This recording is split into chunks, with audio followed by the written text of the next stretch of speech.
خانم یه کمک به من میکنه تو زمان دستم بسته است بند کفشامو میبندی. یه دقیقه صبر باشه الان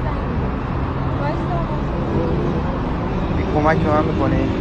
دستم بسته است بند کفش. دست درد نکنه اگه دست چی شده؟ دستم سوخته.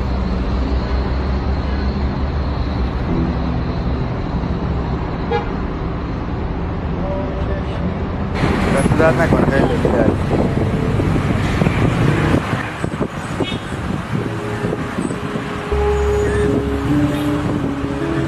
گلم تا تو نیایی من خندم دیگر عهد و وفا با کس مبندم گلم را میبره چاره ندارم